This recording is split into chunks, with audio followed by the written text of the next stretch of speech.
It's Movie Time is produced by John DeSando. Listen to the full shows and read reviews online at WCBE.org. I'm John DeSando. And I'm Linda Baas McClelland. And this is It's Movie Time. It's Movie Time. And it looks like it's time again for Jane Austen. Yes. How many Emmas have been made? I don't know. And then there was Clueless. Right, and Clueless was probably the best modern adaptation. Just putting it in a modern high school. Right. I never saw it, but I read a little about it. So it sounded great. So what makes this a 19th century novel adapted? I mean, what is it about it that you think of when you think of Emma? I think it's so well done. Everything about it is so well done.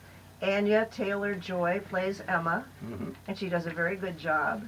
Yeah. And in fact, all the actors are, I think, superior in this. And I think the performances are all, there's so many different characters that I feel like I should go back and see the movie again to keep them all straight. What's the essential conflict? Or how do you get any action out of something like this staid countryside, 19th century England? Well, Emma, thinks she is going to be a matchmaker. She is very wide-eyed. She almost looks like a doll instead of a real human being. And she takes under her wing Harriet, who is an orphan living. Well, she lives at she lives at a girls' school, and you don't get too much background information about her. But Emma sees it as her job to find her a good husband. And I mean, really, Emma plays around with just about everybody in the film. Yes. She has nothing better to do. She's very wealthy. Right. I mean, that is, her dad is wealthy and dotes on her, and she really, and she's a smart girl. Very smart. But she, a little conceited. Yes. She doesn't have a lot of the problems that the usual folk do. Exactly. So she can play around with romance.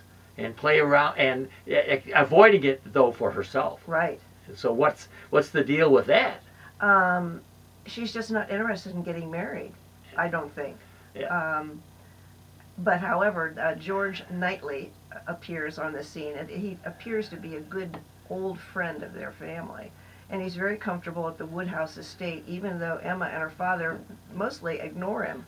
Well, it's played by Johnny Flynn. Yes. And he has a certain rugged charm about him. Not really in the traditional Austen type of uptight, aristocratic type. Right. He's really a little rougher. I think that's one of the modernist twists here, besides the sometimes biting satire. Right. You do have him as a potential suitor for her, and he's just a little bit like a good old boy, like a young guy. I think of him in the Steve McQueen mode. Right, yeah. definitely. Yeah. The one scene of him standing nude and having the butlers dress him, I thought was so funny, because he just ignores them. He just doesn't pay any attention to the servants. It's just... and that, I think Emma and her dad are a little bit that way. That one scene where her father tells the butlers to rearrange the fire screens to give more warmth to the room, I thought was so funny. But there's a little, you're right, and there's a little bit of ballet about this. The way the characters move, and it reminds you of Greta Gerwig's take on Little Women. That being very conscious of the way the characters move, and it's almost like dance. And here it is too. Now and then, though, we do have some cinematography we're talking about. Oh, it is absolutely glorious. And it's interesting to me that this is the first time the director, Autumn de Wilde, has directed a film, right? Yeah, excuse me. Yeah, she has done music videos before. Music videos, which is very evident to me in her selection of the background music for this, because it is gorgeous. I mean, she has hymns, a cappella singing, orchestration. It's all outstanding and perfectly placed. And the cinematography just blows my mind. These vast blue skies over rolling green hills of the English countryside. When I first started watching the movie, I called it Disney-esque.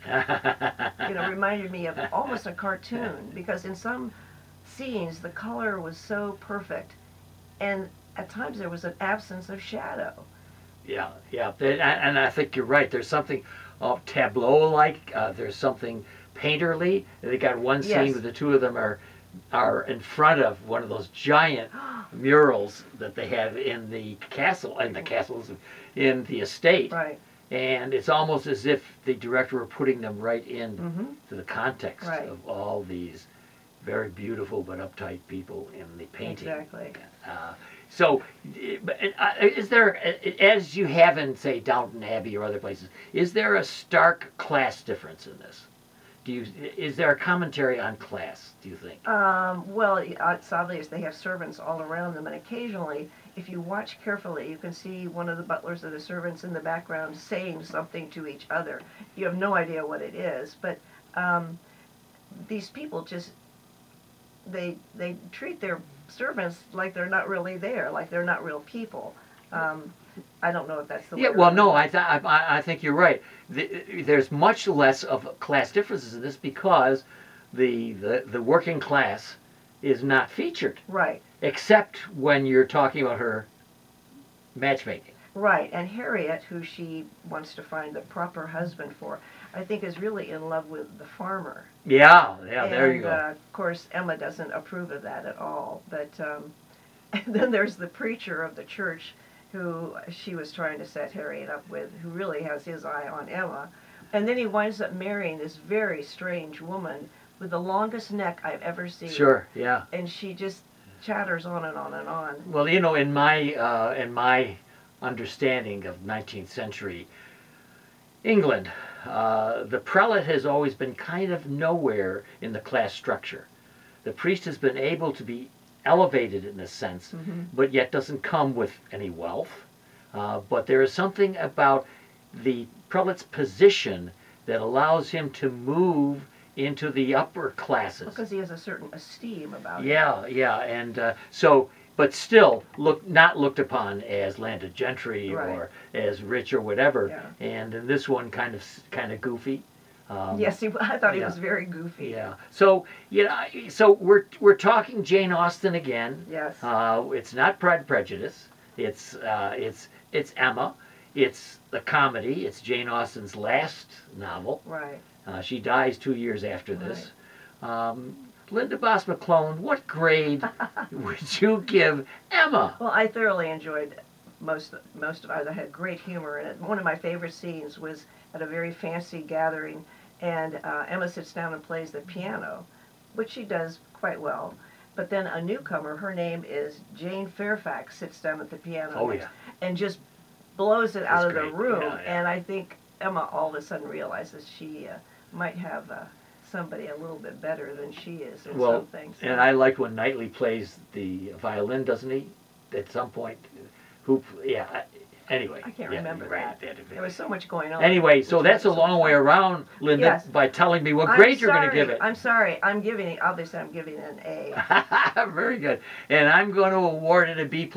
Okay. And tell people in the audience, it's a tough time of year for movies. But here's a nice one. Now, don't you think dates could have a good time with this? Very enjoyable, but I'm going to go out and get myself a hat and put feathers and flowers on it. All right.